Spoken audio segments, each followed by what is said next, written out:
जब हंसगुरु रामपाल जी हैं वो जेल में क्यों हो? हंसमुनि कौन है?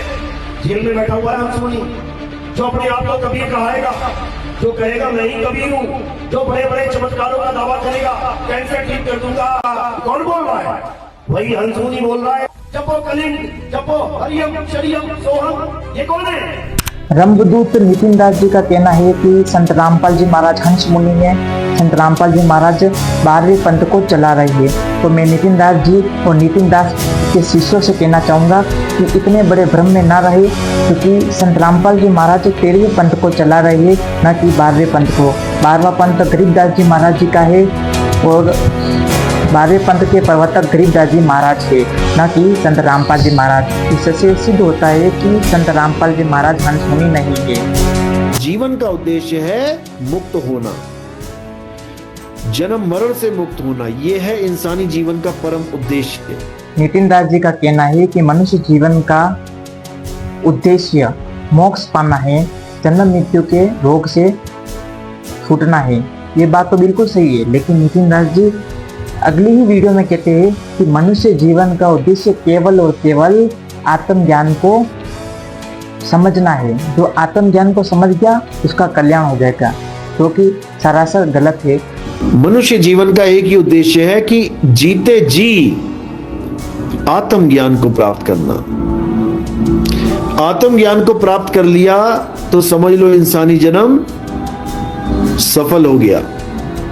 आत्मज्ञान से भी ऊपर परमात्म ज्ञान है, वो ज्ञान होना बहुत जरूरी है। आत्मा का ज्ञान होना।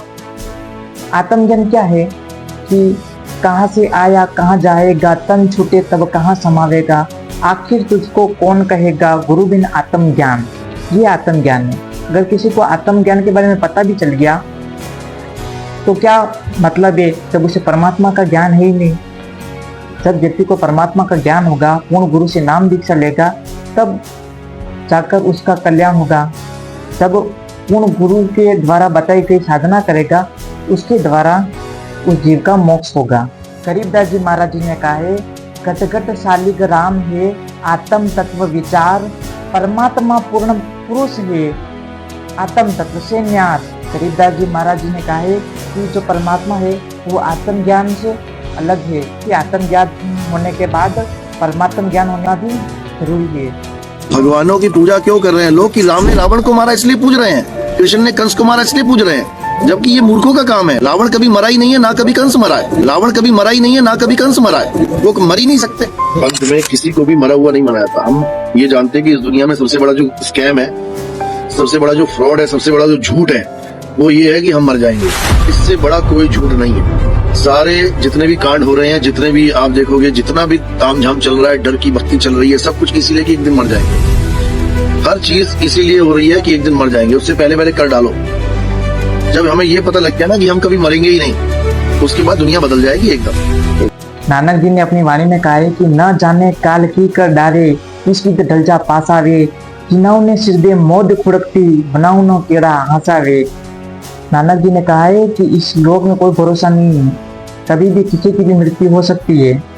और नितिन दास जी, आप तो कह रहे हो कि इस लोक में अगर हर व्यक्ति ये सोच ले कि हमारी मृत्यु नहीं होगी, क्योंकि इंसान कभी नहीं मरता है। आपके कहने का मतलब ये, क्योंकि सरासर झूठ है। इतना सफेद झूठ बोलते हो आप, शर्म आनी चाहिए आपको। नितिन दास जी अपने सत्संग में कहते हैं कि परमात्मा का नाम जाप नहीं करना है, और अपने ही शिष्यों को नितिन दास जी मंत्र देते हैं नाम दीक्षा में, जय गुरु, जय सतनाम, साहिब बंदगी।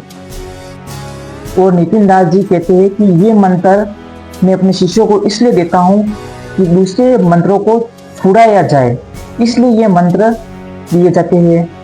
तो मेरा नितिन दास जी से प्रश्न है कि इन मंत्रों का जाप करने का प्रमाण कहीं भी है किसी भी ग्रंथ में कि इनको जाप करने से दूसरे मंत्र छूट जाएंगे? जिन महापुरुषों को परमात्मा मिले हैं, आदरणीय गरीबदास जी महाराज जी, आदरणीय नानक साहिब जी, क्या इन महापुरुषों को जो परमात्मा मिले हैं, इन महापुरुषों को जो परमात्मा मिले हैं, क्या उन महापुरुषों ने इन मंत्रों का जाप किया जो आप अपने शिष्यों को नाम दीक्षा में देते हैं? क्या गरीबदास जी महाराज के ग्रंथ में कई प्रमाण है कि इन मंत्रों के जाप करने से ही ये मंत्र छूट जाएंगे?